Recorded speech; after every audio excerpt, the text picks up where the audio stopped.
Hello everyone, welcome to 𝗨𝗏𝗖. இன்னைக்கு இந்த வீடியோவில் நம்ம அக்டோபர் 18 அண்ட் 19 ஹிந்து நியூஸ் பேப்பரில் வந்திருக்கிற இம்பார்ட்டன்ட் நியூஸ் ஆர்டிகல்ஸ் என்னென்னு நம்ம கம்பைன் பண்ணி பார்த்துடலாம். ஸோ எதனால் கம்பைன் பண்ணியிருக்கோம் அப்படின்னு பார்த்தீங்கன்னா, இந்த 2 நாளைக்கான நியூஸஸில் நம்ம எக்ஸாம் பெர்ஸ்பெக்டிவ்ல இம்பார்ட்டன்ட் நியூஸ் அப்படின்னு சொல்லிட்டு ரொம்ப கம்மியான நியூஸஸ் தான் வந்திருக்கு. ஸோ அதனால் கம்பைன் பண்ணியே பார்த்துடலாம். அண்ட் அது போக வந்து பார்த்தீங்கன்னா editorial and text and context and science pages வந்து பார்த்தீங்கன்னா செப்பரேட்டாக நம்ம கவர் பண்ணுவோம். அதுக்கான அப்டேட் வந்து நம்மளோட டெலிகிராம் சேனலில் கொடுப்போம். ஸோ அதனால் டெலிகிராம் சேனலில் ஜாயின் பண்ணிக்கோங்க. அண்ட் இந்த வீடியோவோட பிடிஎஃப் நோட் உங்களுக்கு வேணும்னாலும் அது நம்மளோட டெலிகிராம் சேனலில் போஸ்ட் பண்ணுவோம். ஸோ அதையுமே நீங்கள் ஃப்ரீயாக டவுன்லோட் பண்ணிக்கலாம். அதுக்கான லிங்க் வந்து டிஸ்கிரிப்ஷனில் கொடுக்குறேன், போய் பார்த்துக்கோங்க. அண்ட் அக்டோபர் 18 ஃப்ரண்ட் பேஜில் வந்திருக்கிற ஒரு important news article, supreme court upholds Section 6A of Citizenship Act as a valid law அப்படின்னு சொல்லி கொடுத்துருக்காங்க. ஸோ இந்த இஷ்யூவை நம்ம அண்டர்ஸ்டாண்ட் பண்ணிக்கணும் அப்படின்னா ஃபர்ஸ்ட் நமக்கு இந்த இஷ்யூவோட பேசிக்ஸ் என்னன்னு தெரியணும். ஸோ அப்படி நமக்கு ஃபர்ஸ்ட் வந்து அஸ்ஸாம் அக்கார்ட்னா என்னன்னு தெரியணும். ஸோ அஸ்ஸாம் அக்கார்டுன்றது வந்து பார்த்தீங்கன்னா ஒரு ட்ரைபார்டைட் அக்கார்டு. இது வந்து ஆகஸ்ட் 15, 1985 வந்து government of India, state government of Assam and the leaders of the Assam movement, so இந்த 3 பார்ட்டி சேர்ந்து சைன் பண்ண ஒரு அக்ரிமெண்ட் தான் இந்த ட்ரைபார்டைட் அஸ்ஸாம் அக்கார்டு. ஸோ எதுக்காக இந்த அஸ்ஸாம் அக்கார்டு வந்து கொண்டு வராங்க அப்படின்னு பார்த்தீங்கன்னா, இந்தியா இண்டிபெண்டன்ட் ஆனதுக்கு அப்புறத்துல இருந்தே அஸ்ஸாமில் வந்து பார்த்தீங்கன்னா ஒரு டிமாண்ட் இருந்திருக்கும். பங்களாதேஷ்ல இருந்து மைக்ரன்ஸ் வந்து இந்தியாவுக்குள்ள செட்டில் ஆக ஆரம்பிப்பாங்க. ஏன்னா அப்போ இந்தியா இண்டிபெண்டன்ட் ஆனதப்போ பாகிஸ்தான் பொறுத்த வரைக்கும் east Pakistan and west Pakistan 2 இருந்தது. ஈஸ்ட் பாகிஸ்தான் தான் இப்போ இருக்கிற பங்களாதேஷ். அப்போ நம்மளோட சிட்டிசன்ஷிப் ஆக்ட்ல வந்து பார்த்தீங்கன்னா இந்த 2 கண்ட்ரியில இருந்த பீப்புளுக்கும் வந்து ஒரு சாய்ஸ் கொடுத்துருந்தாங்க, நீங்க எங்க வேணா செட்டில் ஆகிக்கலாம் அப்படின்னு சொல்லிட்டு. ஸோ அப்படி அந்த சமயத்துல வந்து பார்த்தீங்கன்னா பங்களாதேஷ்ல இருந்து நிறைய இமிகிரன்ஸ் வந்து என்ன பண்ண ஆரம்பிச்சாங்க, நம்மளோட வெஸ்ட் பெங்கால்ல அஸ்ஸாம்லலாம் வந்து செட்டில் ஆக ஆரம்பிச்சாங்க. அப்பவே வந்து பார்த்தீங்கன்னா அஸ்ஸாம்ல வந்து ஒரு டிமாண்ட் போயிட்டு இருந்துச்சு. ஏன்னா இன்ஃப்ளக்ஸ் வருது இல்லையா, இமிகிரேஷன். அதனால அவங்களோட அஸ்ஸாமோட அந்த ஓன் கல்ச்சர் இது வந்து பாதிக்கப்படுது. ஏன்னா டெமோகிராஃபி சேஞ்ச் ஆகுது இல்லையா, அதனால இந்த டிமாண்ட் இருந்துகிட்டே இருந்திருக்கும். ஆனால் 1980s வந்து பார்த்தீங்கன்னா இந்த அஸ்ஸாம் மூவ்மெண்ட் ஸ்டார்ட் பண்ணி இந்த டிமாண்டை விகரஸாக கொண்டு போக ஆரம்பிப்பாங்க. அது ஒரு வயலண்டாக ஒரு டிமாண்ட் மாதிரி மாற ஆரம்பிக்கும். அதனால தான் கவர்மெண்ட் ஆஃப் இந்தியா என்ன பண்ணுவாங்க, இன்டர்வைன் பண்ணி சரி உங்களோட டிமாண்ட்ஸை வந்து நாங்கள் ஃபுல்ஃபில் பண்ணுறோம், அதே மாதிரி நாங்களும் சொல்கிறத நீங்கள் அக்செப்ட் பண்ணிக்கணும் அப்படின்னு சொல்லி ஒரு அக்ரிமெண்ட்டுக்கு வராங்க. ஸோ அப்படி அந்த அக்கார்டில் வந்து பார்த்தீங்கன்னா என்னென்ன மாதிரி கீ ப்ரொவிஷன்ஸ் கொடுத்துருக்காங்கன்னா, ஒன்று வந்து கட் ஆஃப் டேட் வந்து ஃபிக்ஸ் பண்ணியிருப்பாங்க. அதாவது பங்களாதேஷ்ல இருந்து இந்தியாவுக்கு மைக்ரேட் ஆகி வராங்க இல்லையா, அதில் வந்து ஜனவரி 1, 1966 முன்னால் வர்றவங்களுக்கு எல்லாம் சிட்டிசன்ஷிப் வந்து கொடுத்துருவாங்க. அதே மாதிரி மார்ச் 25, 1971 முன்னால அண்ட் 1966 அடுத்து இந்த டைம் பீரியட்ல வர்றவங்களுக்கு வந்து கண்டிஷனோட சிட்டிசன்ஷிப் கொடுப்பாங்க. விச் மீன்ஸ் அவங்களுக்கு வந்து ஃபார் 10 years வந்து ஓட்டிங் ரைட்ஸ் இருக்காது. அந்த மாதிரி ஒரு கண்டிஷனோட கொடுத்துருப்பாங்க. ஆனால் இந்த பர்டிகுலர் டேட்டுக்கு அப்புறம்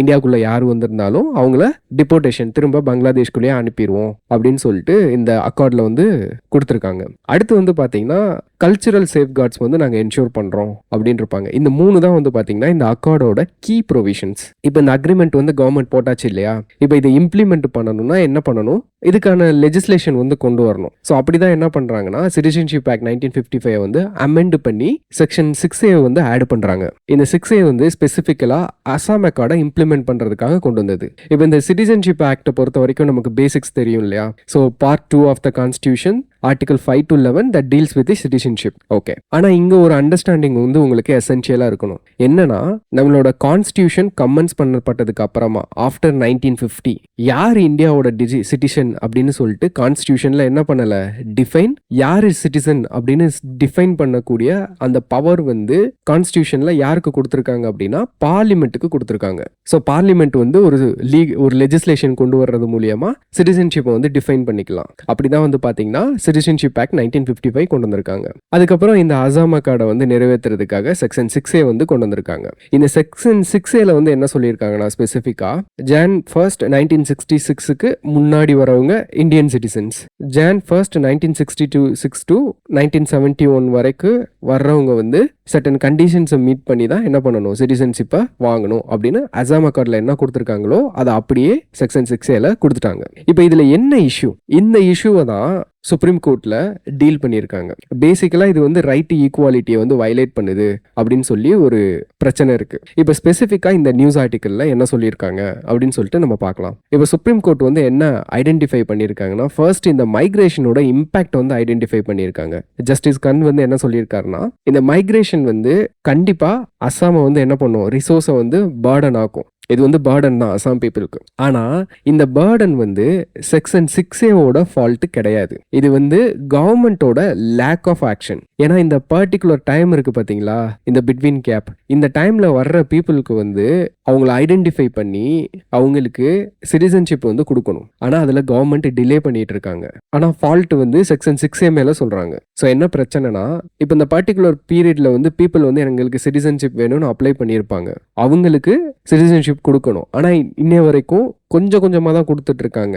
நிறைய நம்பர் ஆஃப் அப்ளிகேஷன்ஸ் இருக்கு. அப்போ அந்த பீப்புளெலாம் சிட்டிசன்ஷிப் வாங்காமலே இந்தியாவில் இருக்காங்க. அப்போ சிட்டிசன்ஷிப் வாங்காமல் இந்தியாவில் இருந்தாங்கன்னா அவங்க யாரு? பாஸ்போர்ட் இல்லை, விசா இல்லை, பெர்மிட் இல்லை, எதுவுமே இல்லாமல் இந்தியாவுக்குள்ள அதர் கண்ட்ரியை சேர்ந்தவங்க இருக்காங்க. இது வந்து இல்லீகல் மைக்ரேஷன் நம்ம கன்சிடர் பண்ணுவோம். அப்போ இல்லீகல் மைக்ரன்ஸை என்ன பண்ணணும்? ரொம்ப நாளாக இந்தியாவில் இருக்காங்க, இதனால அஸ்ஸாமுக்கு ரிசோர்ஸ் பர்டன் வருது, இவங்கள டிபோர்ட் பண்ணுங்கன்னு ரெக்வஸ்ட் வந்திருக்கு, டிமாண்ட் வந்திருக்கு. அப்போ கோர்ட் என்ன சொல்றாங்கன்னா, இது செக்ஷன் 6A ஃபால்ட் கிடையாது. Because those people are entitled to get the citizenship. இது வந்து கவர்மெண்டோட இன்ஆக்ஷன் அப்படின்னு சொல்லியிருக்காங்க. இதுக்கு சீஃப் ஜஸ்டிஸ் வந்து அவரோட வியூ என்ன கொடுத்திருக்காரு அப்படின்னா, இந்த செக்ஷன் 6A அப்படின்றது வந்து it's kind of a balance between humanitarian concern and Assam resource issues. அதே மாதிரி சீஃப் ஜஸ்டிஸ் வந்து இந்த செக்ஷன் 6A வந்து அஸ்ஸாம் பீப்புளோட கல்ச்சுரல் ரைட்ஸை வந்து வயலேட் பண்ணுதுன்னு ஏற்றுக்க முடியாது அப்படின்ட்டு.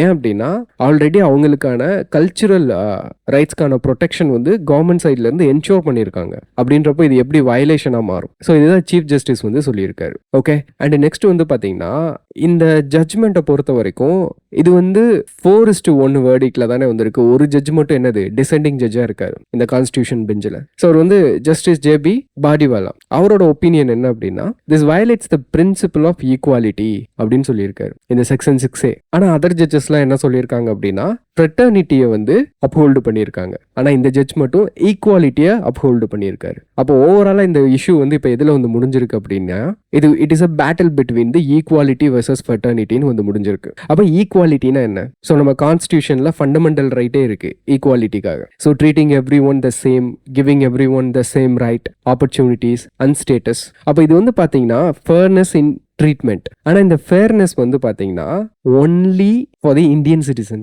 Right to equality available only to the citizens, not to the foreigners. ஆனால் ஃப்ரெட்டர்னிட்டி அப்படின்றது அப்படி கிடையாது. இது வந்து ஒரு சென்ஸ் ஆஃப் பிரதர்ஹுட்டை வந்து என்ன பண்ணும், இன்ஸ்டில் பண்ணும். ஸோ பீப்புளுக்கு மத்தியில் சாலிடாரிட்டி. இப்போ பங்களாதேஷ்ல இருந்து வந்திருக்காங்க அப்படின்னா legally they are not citizens, they are illegal. ஆனால் இருந்தாலும் அவங்களும் வந்து பீப்புள் தானே, they are not criminals, they are not terrorist. So அப்போ அவங்களுக்கு நம்ம சாலிடாரிட்டி கொடுக்கணும் அப்படின்றது தான் ஃப்ரெட்டர்னிட்டி. அவங்களோட வியூ என்னவா இருந்தாலும் சரி, அவங்க கம்யூனிட்டி என்னவா இருந்தாலும் சரி, அவங்க ரிலீஜியன் என்னவா இருந்தாலும் சரி, அதுக்காக அவங்கள வந்து நம்ம ஒதுக்காம அவங்க கிட்ட சாலிடாரிட்டியா நடந்துக்கிறது தான் ஃப்ரெட்டர்னிட்டி. ஸோ ஒரு கம்யூனிட்டி வந்து நர்ச்சரிங் அண்ட் சப்போர்ட்டிவா இருக்கிறது தான் இந்த ஃப்ரெட்டர்னிட்டி வந்து யூஸ் ஆகும். ஈவன் நம்மளோட கான்ஸ்டிடியூஷன்ல ஆர்டிகல் 51A ஃபண்டமெண்டல் டியூட்டிஸ்ல கூட சென்ஸ் ஆஃப் பிரதர்ஹுட்டை ப்ரொமோட் பண்றது எவ்ரி சிட்டிசனோட என்னது டியூட்டி. அப்போ ஜட்ஜஸ்க்கு மத்தியில் ஈக்குவாலிட்டியா ஃப்ரெட்டர்னிட்டியா அப்படின்னு வர்றப்போ மெஜாரிட்டி ஜட்ஜஸ் என்ன பண்ணியிருக்காங்க, ஃப்ரெட்டர்னிட்டியை வந்து சூஸ் பண்ணியிருக்காங்க.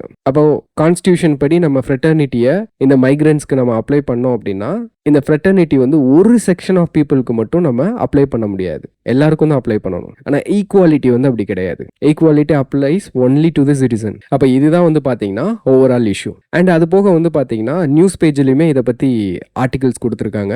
Section 6A will let immigrant stay in Assam indefinitely அப்படின்னு சொல்லிட்டு அந்த டிசெண்டிங் ஜட்ஜோட ஜட்மெண்ட்டை பேஸ் பண்ணி இந்த நியூஸ் ஆர்டிகல் வந்து வந்திருக்கு. எஸ், கவர்மெண்ட் வந்து எப்போ நாங்கள் சிட்டிசன்ஷிப் கொடுப்போம் அப்படின்னு கவர்மெண்ட்டுக்கு தெரியாது. அவங்கள டிப்போர்ட்டும் பண்ண மாட்டோம். அப்போ இது என்ன நடக்கும், இன்டெஃபினட்டா அந்த இமிகிரன்ட்ஸ்லாம் அஸ்ஸாம்லேயே என்ன பண்ணியிருப்பாங்க, தங்கிக்குவாங்க. இது வந்து அஸ்ஸாமுக்கான ரிசோர்ஸ் பர்டன் தான். அப்போ செக்ஷன் 6A வந்து என்னது, இட்ஸ் நாட் வேலிட் அப்படின்னு அவரோட ஸ்டாண்ட்ஸை வந்து சொல்லியிருக்காரு. அதுதான் இந்த news article. And other side வந்து பார்த்தீங்கன்னா parties held court verdict on section 6A of citizenship act அப்படின்னு சொல்லி கொடுத்துருக்காங்க. அந்த ஆல் அசாம் ஸ்டூடெண்ட்ஸ் யூனியன் இருக்காங்க இல்லையா, அசாம் அக்கார்ட்ல ஒன் ஆஃப் த பார்ட், அவங்க வந்து செலிப்ரேட் பண்றாங்க. ஏன் அப்படின்னா இந்த செக்ஷன் 6A தான் அவங்களுக்கு வந்து கல்ச்சுரல் ப்ரொடெக்ஷன் கொடுக்குது அண்ட் இல்லீகல் இமிகிரண்ட்ஸை ஐடென்டிஃபை பண்ணி டிபோர்ட் பண்ணுறதுக்கும் ஹெல்ப்ஃபுல்லாக இருக்குது. அதனால தான் இவங்க என்ன பண்ணியிருக்காங்க, இந்த ரூலிங்க்கு செலிப்ரேட் பண்ணியிருக்காங்க. Okay, that's all about this news article. And next வந்து பார்த்தீங்கன்னா பிஸ்னஸ் பேஜில் வந்திருக்கிற ஒரு news article, tomatoes stoke fresh fears of food inflation spike this month. So food inflation வந்து ஸ்கை ராக்கெட்டிங் அப்படின்னு நமக்கு தெரியும். அண்ட் இனிமேல் அது வந்து அதிகமாயிட்டே போகுது. இதனால இந்த ஹெட்லைன் இன்ஃப்ளேஷன் கூட என்ன ஆகிட்டு இருக்கு, இன்க்ரீஸ் ஆகிட்டு இருக்கு. ஸோ இப்போ ரீசெண்ட் டைமில் இன்னும் அதிகமாகவே டொமேட்டோவோட ப்ரைஸஸ் வந்து இன்க்ரீஸ் ஆகிட்டு இருக்கு. அப்போ அது என்ன காரணம் அப்படின்னு இந்த ஆர்டிக்கிளில் வந்து டிஸ்கஸ் பண்ணியிருக்காங்க. ஸோ மான்சூன் வந்து என்னதான் ஓரளவுக்கு நமக்கு கை கொடுத்தாலுமே அது வந்து ஒரு லாங் பெனிஃபிட்டாக இல்லை, ஷார்ட்டாக தான் இருந்துச்சு. பட் இருந்தாலும் அந்த பெனிஃபிட் கூட நமக்கு கிடைக்காம போயிடுற மாதிரி ஒரு சுச்சுவேஷன் இருக்கு. ஏன்னா டொமேட்டோவோட ப்ரைஸ் வந்து ஹை ஆகுறது எதனாலன்னு தெரில. ஆனால் கவர்மெண்ட் சைட்லேருந்து என்ன பிலீவ் பண்ணுறாங்க அப்படின்னா, திஸ் ப்ரைஸ் ரைஸ் இஸ் அன்வாரண்டட்னு சொல்கிறாங்க. இந்த இன்டர்மீடியரிஸ் இருப்பாங்கள்ல, புரோக்கர்ஸ் இருப்பாங்கள்ல, அவங்க வாங்கி என்ன பண்ணுறாங்க, பதுக்கி வைக்கிறாங்க, மார்க்கெட்டை மேனிப்புலேட் பண்ணுறாங்கன்னு கவர்மெண்ட் சைட்ல இருந்து கம்ப்ளைண்ட் பண்ணியிருக்காங்க. ஏன்னா இப்போ ஃபெஸ்டிவ் சீசன் வருது இல்லையா, அப்போ அந்த டிமாண்டை ஸ்ரிங் பண்ணி அப்போ அந்த டிமாண்ட் இன்க்ரீஸ் ஆக சப்ளையை குறைச்சிட்டு ஒரு கட்டத்தில் என்ன பண்ணலாம், நல்லா காசு பார்க்கலாம். ஸோ அதை வந்து ஸ்பெக்குலேட் பண்ணுறாங்க, கன்ஃபார்மாக சொல்லலை. Okay, that's all about this news article. And next வந்து பார்த்தீங்கன்னா அக்டோபர் 19க்கான நியூஸ் ஆர்டிகல்ஸ் பார்க்கலாம். Supreme court closes habeas corpus case against Isha foundation. So இந்த கேஸ் வந்து நமக்கு இம்பார்ட்டன்ட் கிடையாது, இந்த கான்செப்ட் தான் habeas corpus. So habeas corpus அப்படின்றது வந்து பார்த்தீங்கன்னா ஒரு ரிட் இஷ்யூ. இது வந்து ஒரு ஃபார்மல் ரிட்டன் ஆர்டர், அதாவது ரிட் அப்படின்னு சொல்லி சொல்கிறாங்க. இது வந்து சுப்ரீம் கோர்ட் வந்து ஆர்டிகல் 32 மூலியமாகவும் ஹை கோர்ட்ஸ் வந்து ஆர்டிகல் 226 மூலியமாகவும் இஷ்யூ பண்ணலாம். ஆனால் இதில் ஒரு டிஃப்ரென்ஸ் நமக்கு என்ன தெரியணும் அப்படின்னா, சுப்ரீம் கோர்ட்டுக்கு வந்து ப்ராடரான ரிட் அத்தாரிட்டி வந்து கிடையாது. ஏன்னா ஒன்லி ஃபண்டமெண்டல் ரைட்ஸ்க்கு மட்டும்தான் ரிட் வந்து இஷ்யூ பண்ணுவாங்க. ஆனால் ஹை கோர்ட்ஸ்க்கு வந்து பார்த்தீங்கன்னா ப்ராடர் ஜூரிஸ்டிக்ஷன். ஏன்னா நாட் ஒன்லி ஃபண்டமெண்டல் ரைட்ஸ், அவங்க அதர் லீகல் ரைட்ஸுக்கும் என்ன பண்ணலாம், ரிட் வந்து இஷ்யூ பண்ணலாம். ஸோ இதுக்கு வந்து பார்த்தீங்கன்னா ஒரு காரணம் இருக்கு. இப்போ மொத்தமாக வந்து பார்த்தீங்கன்னா habeas corpus, mandamus, prohibition, certiorari and quo warranto 5 writ type இருக்கு. இதுல பர்டிகுலரா இந்த மேண்டமஸ் அண்ட் ப்ரோஹிபிஷன் இருக்கு பாருங்க, இது ரெண்டு மட்டும் ப்ரிவென்டிவ் ஜூரிஸ்டிக்ஷனோட வரும். ப்ரிவென்டிவ் இன் த சென்ஸ், இப்போ ஹை கோர்ட்ஸ்க்கு வந்து பார்த்தீங்கன்னா இந்த லீகல் ரைட்ஸுக்கும் சேர்த்து ரிட் இஷ்யூ பண்ணலான்னு கொடுத்துருக்காங்கல்ல. இப்போ ஹை கோர்ட்ஸ் வந்து எல்லா ஸ்டேட்லையும் இருக்கும். So more close to the people. So இந்த ரைட்ஸை வந்து கோர்ட்ஸுக்கு கொடுத்துருக்கிறதுக்கு மெயினான காரணமே வந்து ரைட்ஸை வந்து என்ஃபோர்ஸ் பண்ணணும் அப்படின்றதுக்காக தான். என்ஃபோர்ஸ் இன் த சென்ஸ், இப்போ எனக்கு ஒரு பிரச்சனைனா நான் கோர்ட்டில் போய் கான்ஸ்டியூஷனல் ரெமெடிஸை வந்து யூட்டிலைஸ் பண்ணுறதுக்கும் பிரச்சனை வர்றதுக்கு முன்னாடியே தடுக்கிறதுக்கும் டிஃப்ரென்ஸ் இருக்குது. ஸோ அப்புறம் அந்த ரைட் இஷ்யூவில் ஒரு பிரச்சனை வர்றதுக்கு முன்னாடியே தடுக்கணும் அப்படின்றதுக்காக தான் மெயினாக இந்த இந்த ப்ரிவென்டிவ் ஜூரிஸ்டிக்ஷன் வந்து ஹை கோர்ட்ஸ்க்கு கொடுத்துருக்காங்க. அப்போ பீப்புள் வந்து சுப்ரீம் கோர்ட்டுக்கு என்ன பண்ண முடியாது, தமிழ்நாட்டில இருந்து டெல்லிக்கு அலைய முடியாது. அதனால தான் லீகல் ரைட்ஸ்க்கான ரிட்டை வந்து ஹை கோர்ட்ஸ்க்கு கொடுத்துருக்காங்க. So that's why it makes writ of the high courts is broader. Okay, so இந்த ரிட்டை மட்டும் ஒரு தடவை ரிவைஸ் பண்ணிருங்க இந்த பிடிஎஃப்ல. Okay, that's it for this news article. And next news article வந்து house panel to deliberate on India's readiness to deal with non kinetic warfare அப்படின்னு சொல்லி கொடுத்துருக்காங்க. ஸோ பார்லிமெண்டரி ஸ்டாண்டிங் கமிட்டியில் வந்து பார்த்தீங்கன்னா ஒரு 17 சப்ஜெக்டை வந்து என்ன பண்ண போறாங்க, டெலிபரேட் பண்ண போறாங்க இந்த வருஷத்துக்கானது. அதில் ஒன் ஆஃப் த சப்ஜெக்ட் வந்து பார்த்தீங்கன்னா நான்-kinetic warfare. ஸோ நான்-kinetic warfare அப்படின்றது வந்து ஹைபிரிட் warfare. அதாவது ஒரு 2 கண்ட்ரிக்கு வந்து பிரச்சனை அப்படின்னா அந்த 2 கண்ட்ரியும் ஆர்ம்ஸ் எடுத்துட்டு போய் ஒரு பேட்டில் ஃபீல்டில் சண்டை போடுறது தான் இது நாள் வரைக்கும் ஒரு வார்ஃபேராக இருந்திருக்கு. That is called the kinetic warfare. ஆனால் இப்போ வார்ஃபேர் வந்து எப்படி எவால்வ் ஆயிருக்கு அப்படின்னு பார்த்தீங்கன்னா நான்-kinetic-ஆ எவால்வ் ஆயிருக்கு. வார்ஃபேர் வந்து it is not limited only to the army personnel and army and defense forces. அதையும் தாண்டி பவுண்டரி தாண்டி புதுசா எவால்வ் ஆயிருக்கு. ஃபார் எக்ஸாம்பிள் இப்போ லெபனான்ல வந்து ஒரு இஷ்யூ நடந்துச்சு பாத்தீங்களா, இஸ்ரேலோட ஆர்மி என்ன பண்ணாங்க, பேஜரை வெடிக்க வச்சாங்க இல்லையா. அப்போ இந்த மாதிரி வார்ஃபேர் எவால்வ் ஆகிட்டு இருக்கிறப்போ இந்தியா எப்படி ப்ரிப்பேர்டாக இருக்காங்க அப்படின்றது நமக்கு தெரியணும். அப்போ அதில் நம்ம டிஸ்கஸ் பண்ணணும், அந்த மேட்டரை பற்றி தெரியணும். ஏன்னா இந்த மேட்டரில் வந்து we are not experts. And இப்போ கவர்மெண்ட் வந்து ஒரு லெஜிஸ்லேஷன் வந்து கொண்டு வர்றாங்கன்னு வச்சுக்கோங்க, அந்த லெஜிஸ்லேஷனை டெலிபரேட் பண்ணுவாங்க பார்லிமெண்ட்ல. ஆனால் பார்லிமெண்ட்ல டெலிபரேட் பண்ணுறதுக்கு டைம் இருக்காது. அப்போ டைம் இல்லாதப்ப என்ன பண்ணுவாங்க, ப்ராப்பராக டெலிபரேட் பண்ணாமலே பாஸ் பண்ணிடுவாங்க. ஆனால் சென்சிட்டிவான இஷ்யூலாம் டெலிபரேட் பண்ணாமல் பாஸ் பண்ணோம் அப்படின்னா அது அரைகுறையாக தான் இருக்கும். அப்போ அதுக்கு தான் நமக்கு வந்து பார்லிமெண்ட்ல வந்து கமிட்டிஸ் இருக்கு. அந்த கமிட்டிஸ் வந்து டீட்டெயிலாக அதில் ஒர்க் பண்ணி என்ன பண்ணுவாங்க, கவர்மெண்ட்டுக்கு வந்து சப்மிட் பண்ணுவாங்க ரிப்போர்ட்ஸ். அந்த சப்மிட்டை பேஸ் பண்ணி கவர்மெண்ட் வந்து பாலிசி டிசிஷன் கொண்டு வந்து அடுத்து ஒரு பில்லை வந்து பார்லிமெண்ட்ல கொண்டு வருவாங்க. ஸோ அது வந்து பாஸ் ஆகிடும். இதுதான் பர்பஸ். அப்போ அப்படி இந்த வருஷத்துக்கான பார்லிமெண்டரி ஸ்டாண்டிங் கமிட்டிக்கு ஒரு 17 சப்ஜெக்ட் கொடுத்துருக்காங்க. ஸோ இதோட ஹெட் வந்து ஆப்போசிஷன் லீடர் ராகுல் காந்தி தான் இருக்காரு. ஸோ அதை வந்து இனிமேல் ஃபர்தராக டெலிபரேட் பண்ணுவாங்க. ரிப்போர்ட் கொடுத்ததுக்கப்புறம் ரிப்போர்ட் பண்ணுறப்போ எக்ஸ்பர்ட்ஸும் இந்த பேனலில் வந்து இன்க்ளூடாக இருப்பாங்க. இந்த நான்-கைனெட்டிக் வார்ஃபேரை பொறுத்த வரைக்கும் இந்த cyber war, information warfare, economic warfare, electronic warfare, psychological warfare எல்லாமே இன்க்ளூடடாக இருக்கும். இப்போ இந்த எலக்ட்ரானிக் வார்ஃபேர்லாம் இப்போ நடந்துச்சு இல்லையா லெபனானில், அதான் எலக்ட்ரானிக் வார்ஃபேர். இன்ஃபர்மேஷன் வார்ஃபேர் அப்படின்றது வந்து பார்த்தீங்கன்னா இப்போ ஃபார் எக்ஸாம்பிள் நார்த் கொரியா இருக்குன்னு வச்சுக்கோங்க. நார்த் கொரியாவில் இருக்கிற பீப்புளுக்கு வந்து என்ன கிடைக்காது, உலகத்தில் என்ன நடக்குது அப்படின்றது தெரியாது. ஏன்னா அவங்க வந்து ஒரு டெஸ்பாட்டிக் ரூலர்கிட்ட மாட்டிட்டு இருக்காங்க. அண்ட் உள்ள என்ன நடக்குதுன்னு நமக்கு தெரியாது, வெளியே என்ன நடக்குதுன்னு அவங்களுக்கு தெரியாது. அப்போ யூஎஸ் கவர்மெண்ட் கிட்ட சில பிளான்லாம் வச்சிருக்காங்க. என்ன பிளான் அப்படின்னா, லைக் சவுத் கொரியன்ஸோட டிவிடிஸ், வீடியோஸ், புக்ஸ் இதெல்லாம் வந்து என்ன பண்ணலாம், பேராஷூட்ல கட்டி நார்த் கொரியாக்குள்ள உள்ள அனுப்பி விட்டுறலாம்னு சொல்லி இது பண்ணியிருக்காங்க. அதுவுமே ஒரு கைண்ட் ஆஃப் வார்ஃபேர் தான். Economic warfare, counterfeit currencies, psychological warfare. ஒரு கண்ட்ரியில இருக்கிற பீப்புள் வந்து உங்களோட ஆர்மி ஸ்ட்ராங் இல்லைன்னு என்ன பண்றது, சைக்கலாஜிக்கலா ஃபால்ஸ் ப்ரோபகண்டா பண்றது. இதனால அந்த பீப்புள் வந்து என்ன பண்ணுவாங்க, சைக்கலாஜிக்கலா அஃபெக்ட் ஆவாங்க. இன்டர்நெட்ல வந்து மெசேஜஸ் வந்து ஸ்ப்ரெட் பண்றது. அப்போ இது இந்த மாதிரி கம்பைண்டா இருக்கு. இது வந்து இன்னுமே டிஃபைன் பண்ணப்படல. What is non kinetic warfare, what is hybrid warfare அப்படின்னா it is still evolving. So அதனால டெஃபினிஷன்லாம் கிடையாது. ஏன்னா டிஃபைன்டா நமக்கு இதுதான் தெரிஞ்சாதான் நம்மளால என்ன பண்ண முடியும், ஒரு லெஜிஸ்லேஷன் வந்து ப்ராப்பரா கொண்டு வர முடியும். ஸோ அப்போ இதில் நம்ம டிஸ்கஸ் பண்ணணும். அதுதான் இந்த news. Okay, that's it. And next news article, child betrothals are a ploy to escape punishment, supreme court. So நம்ம கண்ட்ரியில் வந்து சைல்டு மேரேஜை தடுக்கிறதுக்காக prohibition of child marriage act 2006 வந்து நம்ம என்ன பண்ணியிருக்கோம், எனாக்ட் பண்ணியிருக்கோம். ஆனால் இந்த ஆக்டில் வந்து ஒரு குறை இருக்கு. என்ன குறை அப்படின்னா, சைல்டு மேரேஜ் இது வந்து ஒரு கிரிமினல் ஆக்டா நம்ம இந்த ஆக்ட் மூலியமா கன்சிடர் பண்றோம். ஆனால் சைல்டு பெட்ரோத்தல் அப்படின்றது வந்து பாத்தீங்கன்னா நிச்சயதார்த்தம், கல்யாணம் தானே பண்ண முடியாது, நிச்சயம் பண்ணிக்கலாம்ல. அப்ப இதை வந்து இதுக்கு ஈக்குவலா பனிஷ் பண்றதுக்கோ இதை டீல் பண்றதுக்கோ என்ன பண்ணல, இந்த ஆக்ட்ல அட்ரஸ் பண்ணல. அப்ப நம்மளோட சுப்ரீம் கோர்ட் வந்து என்ன கேட்டிருக்காங்கன்னா, இன்டர்நேஷனல் லா, அதாவது லைக்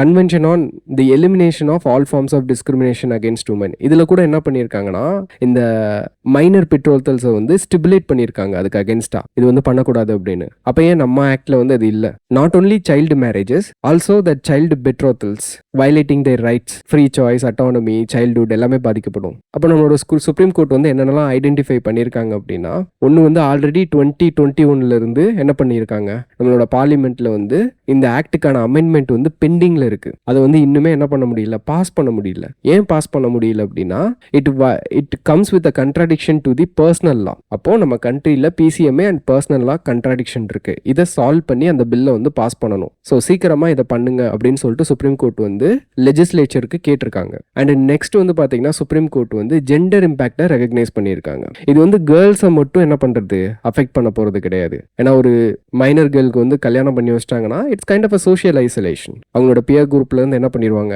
ஐசோலேட் ஆயிடுவாங்க. அவங்களுக்கு வந்து சைல்டு பேரிங் பர்டன் வந்து வந்துடும். அதே மாதிரி பாய்ஸுக்கும் அதுக்கு ஈக்குவலா சஃபர் ஆவாங்க.